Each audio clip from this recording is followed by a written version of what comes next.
It started with a scream that tore through the night, a scream that belonged to a black female cop who had been betrayed not by a stranger, not by a criminal, not by a thug lurking in the shadows, but by one of her own, a man she had trusted, a man she had once called her partner in uniform, a white cop whose finger pulled the trigger that sent a bullet tearing through her thigh. And in that moment, everything changed, because that single gunshot was not just an accident, it was not just a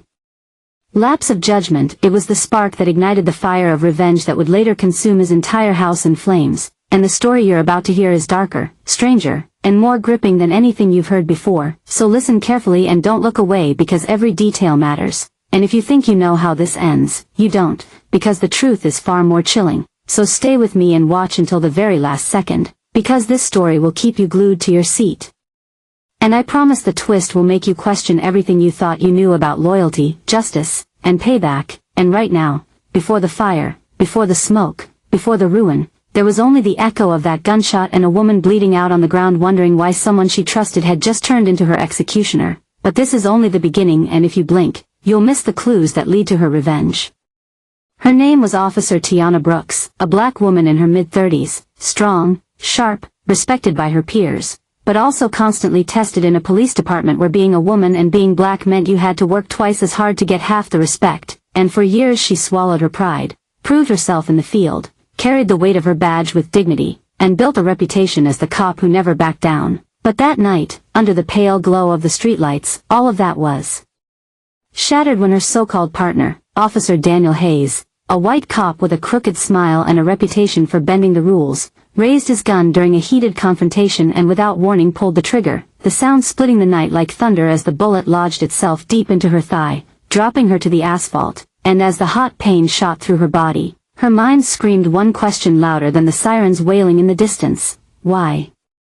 Now here's the part that will keep you holding on, because if you think this was just some tragic accident in the line of duty, you're wrong, dead wrong. Because what came after proved that this was personal, this was intentional, and Tiana Brooks was not going to let it slide. She was not going to play the victim, she was going to take control of the story. And her revenge would be so devastating that the man who pulled the trigger would lose everything. And when I say everything, I mean it.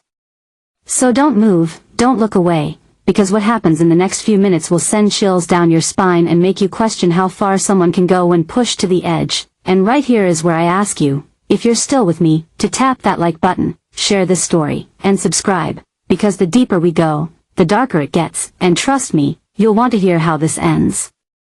The shooting wasn't caught on body cam because Daniel had forgotten to turn his on, something he always seemed to do when things got messy. But Tiana's body cam was rolling, capturing the moment of betrayal in crystal clarity, the muzzle flash lighting the screen, the sound of her scream, the thud as her body hit the pavement, and his voice, calm and collected, whispering, "Stay down," as if he wanted her silent, wanted her erased. But little did he know that those few seconds of footage would become the seed of his downfall, because while she bled and while paramedics rushed her to the hospital, that video began to circulate in secret, passed from one trusted hand to another, until whispers started to spread that Officer Hayes was not who he seemed. But for now, in that hospital bed, with stitches in her leg and fire in her heart, Tiana Brooks made a silent vow. A vow that would eventually lead her to a can of gasoline, a box of matches, and the doorstep of Daniel Hayes's house. But I want you to hold on to that thought, because before we get there, before the fire, you need to understand just how deep the betrayal ran, and why this wasn't just about a bullet, but about years of tension, years of subtle racism, years of being undermined, ignored, and disrespected, because you can't understand the fire until you understand the fuel that fed it. So let me take you back to the days before the shooting, when Tiana and Daniel first became partners, when she thought he had her back, when she thought the badge they wore meant loyalty. But what she didn't know then was that every smile he gave her, every joke he cracked, every time he called her partner, he was already hiding something, already plotting something. And if you think you've got it figured out, wait, because the next piece of this puzzle will flip the whole story upside down.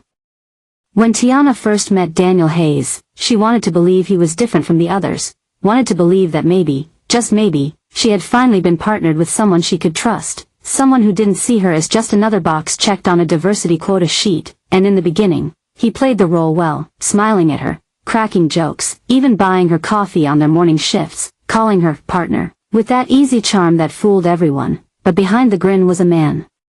who had his own demons, a man who carried a quiet resentment toward anyone who challenged his authority, especially someone who looked like Tiana, a black woman who had clawed her way through a system built to keep her down, and every time she outperformed him, every time she got recognition from their superiors, it ate at him like poison, but she didn't see it yet, not then, not until the night the bullet tore through her thigh. And if you're listening now, you're probably wondering, was it jealousy, was it hate, or was it something darker? And I promise you, before we reach the end, you'll know the answer. But for now, understand this. From the very beginning, Daniel Hayes was never her partner, he was her enemy wearing a mask. Their first months on patrol together seemed normal enough, the usual calls, the usual arguments, the usual chaos of the city, but little red flags started to show, like the times Daniel made offhand comments, disguised as jokes, about how Tiana didn't look like a cop, or how people probably listen to you more because you've got that whole diversity thing going on, and Tiana laughed it off, swallowed her pride, told herself she was imagining things, but deep down she knew the sting of those words, knew the weight of what he meant, and those little barbs started to pile up, one on top of the other, until they formed a mountain of silent resentment that no badge or uniform could cover. But still she tried to believe in him, because in this line of work, partners had to trust each other, had to depend on each other with their lives, and she needed to believe he had her back. But trust, once broken, can never be mended, and that night proved it. Now picture this, the night of the shooting, the city streets slick with rain, the flashing blue lights painting the pavement, a call that came in as routine but turned into anything but, and as Tiana and Daniel stepped out of their cruiser, the tension in the air was thick, thicker than she realized, because this wasn't just another night, this was the night he decided to show his true face. And as she crouched near a suspect they had cornered, as she shouted commands and tried to defuse the chaos, she never saw it coming, never imagined that the real threat wasn't in front of her but standing beside her, gun raised, finger tightening on the trigger, and then the sound, that deafening crack, the burn of metal ripping into flesh, her own voice crying out as she collapsed, and the world tilted, spinning, and in that dizzy haze she looked up and saw his eyes, cold, detached, like he had just taken out the trash. And in that moment she knew this wasn't a mistake, wasn't an accident, it was a choice, his choice. But here's where it gets even darker, because after she fell, after the pain swallowed her whole, Daniel leaned close, his words like venom dripping in her ear. Stay down, partner, you'll only make it worse. And those words carved themselves into her memory, branded there forever, because they weren't the words of a man who had just made a tragic mistake, they were the words of a man who wanted her gone, silenced, erased. And right here, I want you to pause and think, if you were in her shoes.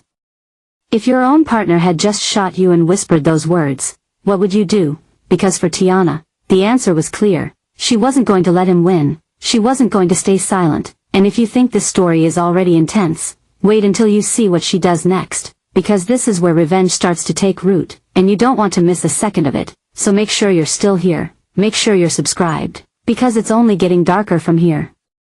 The department scrambled to cover the incident, as they always did, writing reports that painted the shooting as a chaotic accident, suggesting that maybe Tiana had stepped into the line of fire, maybe she hadn't followed protocol, maybe she was just too emotional, and reading those words in the report made her blood boil, because it wasn't just the bullet that had pierced her, it was the betrayal of the system itself, the same system she had given her life to, the same system she believed in,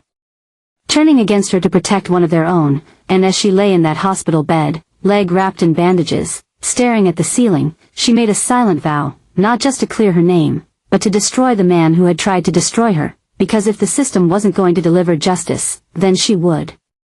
And here's where we hit another turning point, because as Tiana healed, as the stitches held her flesh together, her mind started to pull apart the lies, started to piece together the plan, and she realized that revenge wasn't going to be quick, it wasn't going to be loud, it had to be precise, it had to hurt the way she had been hurt. And that's when she began watching him, tracking him, learning his habits, his weaknesses, his routines, because to burn a man's world down, you first have to know where the cracks are. And Tiana was patient, patient in a way that scared even her, because every day she wore the mask of the good cop, the loyal officer, while inside she was a storm waiting to be unleashed. And if you're still with me, you're going to want to hold on, because the details of how she set her plan in motion will chill you to the core. Daniel Hayes, the man who pulled the trigger, lived in a two-story house on the edge of town, a house he bragged about, a house he filled with trophies of his so-called achievements, a house that stood as a monument to his arrogance, and to him it was everything, his pride, his sanctuary, his symbol of success. But to Tiana it was just wood, nails, and lies, a structure waiting to be reduced to ash. And as she sat in her car outside his neighborhood, watching the lights flicker in his windows, she imagined the flames, imagined the smoke curling into the night, imagined him watching everything he loved crumble, and the thought gave her a twisted kind of peace, because fire doesn't just destroy, it purifies, and in her mind, it was the only justice left. But before she lit that first match, she had to make sure he felt the weight of fear, the same fear she had felt bleeding on the pavement, and so she started small. Strange phone calls late at night, his tires mysteriously slashed, his mailbox ripped open and letters scattered across the lawn, and Daniel, the man who always walked with confidence, started to twitch, started to look over his shoulder, started to lose sleep, and Tiana watched it all from the shadows, the hunter stalking her prey. And I need you to imagine that moment, imagine the satisfaction of watching the man who tried to erase you unravel piece by piece, because that was the fuel she needed to take the next step. And trust me, the next step is the one you've been waiting for, the step that leads to fire. But I won't give it all away yet, because you need to feel the tension, you need to live in this moment, so don't look away, don't click off, because what happens next is worth every second.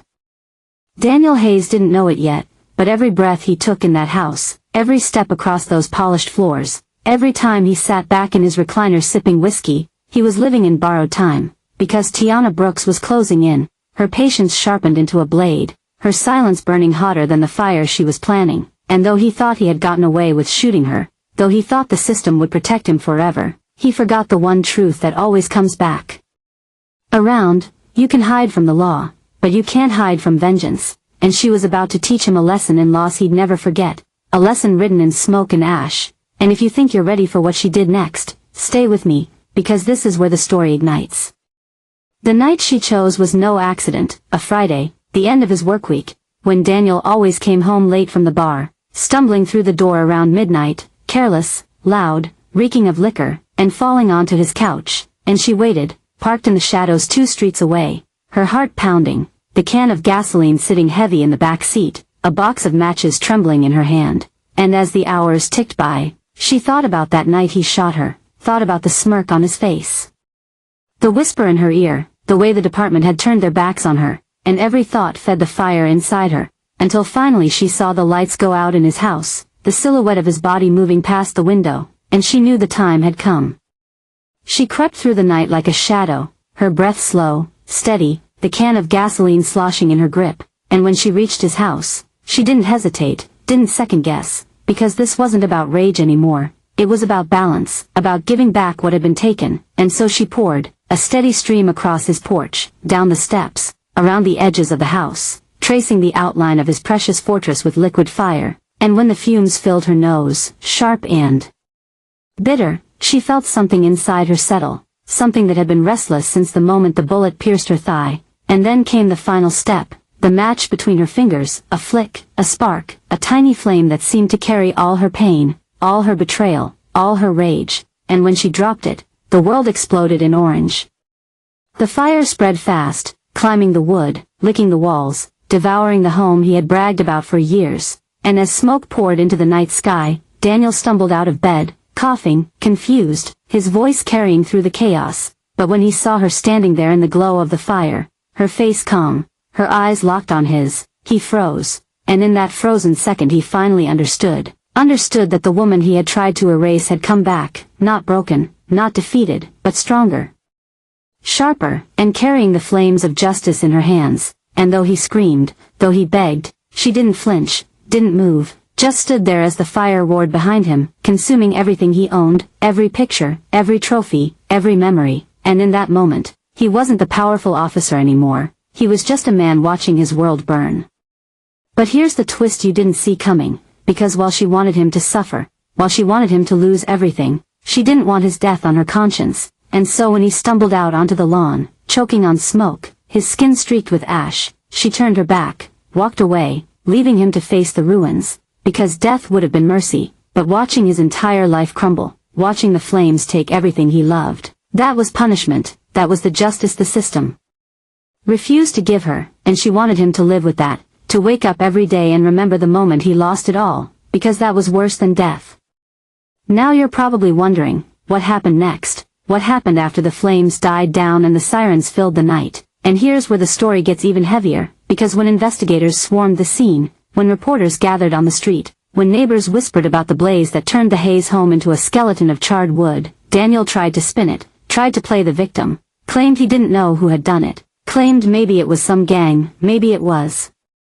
retaliation from a case he had worked, but deep down, he knew, and so did she. And while the city watched the footage of the fire on the news, Tiana sat in silence, her leg still scarred, her badge still weighing heavy on her chest, and for the first time since the night of the shooting, she felt a sliver of peace.